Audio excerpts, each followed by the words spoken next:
मेरे सभी प्यारे दोस्तों को प्रेरणा का प्यार भरा नमस्कार। तो मेरे प्यारे दोस्तों, कैसे हैं आप? हर दिन की कहानियां आप सुन रहे हैं ना? जरूर सुन रहे होंगे, है ना दोस्तों? चलो तो फिर हम आज एक नई कहानी सुनने जा रहे हैं। इस कहानी का नाम है लालची कौवा।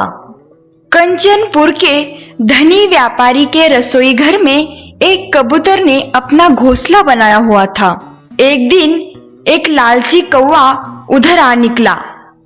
वह मछली को देखकर उसके मुंह में पानी आ गया। मुझे इस रसोई घर में घुसना तो चाहिए, पर कैसे?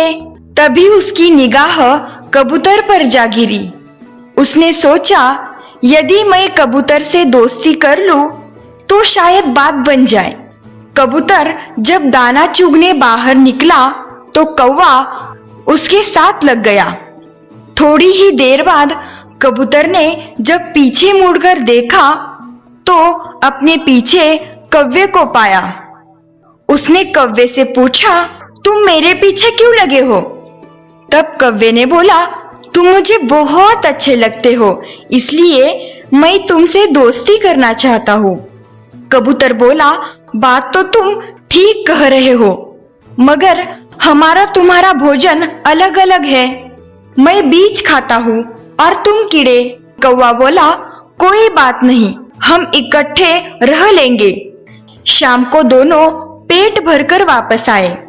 व्यापारी ने कबूतर के साथ कौवे को देखा तो उसने सोचा कि शायद यह कबूतर का मित्र होगा।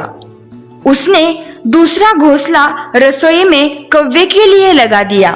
एक दिन व्यापारी ने रसोइये से कहा, आज कुछ मेहमान आ रहे हैं, उनके लिए स्वादिष्ट मछलियां बनाना।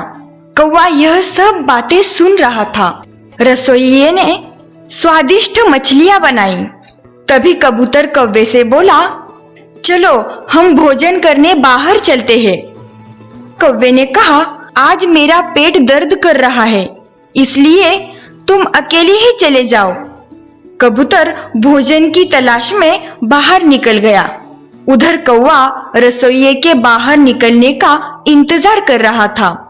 जैसे ही रसोइया बाहर निकला, कौवा तुरंत रसोई की ओर झपटा और मछली का टुकड़ा मुंह में भरकर अपने घोंसले में जा बैठा और खाने लगा।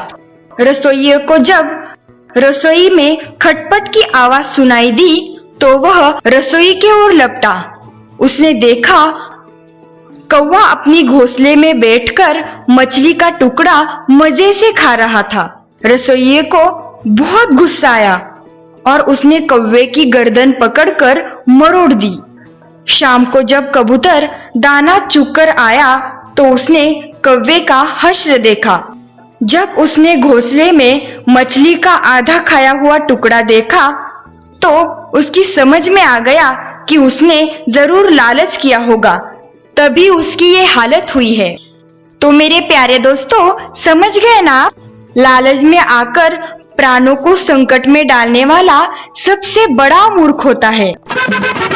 तो मेरे प्यारे दोस्तों, आपको ये कहानी कैसी लगी यह मुझे जरूर बताइएगा। मुझे आप सभी दोस्तों के साथ जोड़ने के लिए मैं आरती नाइक चेंज मेकर इनकी बहुत ही आभारी हूँ। धन्यवाद।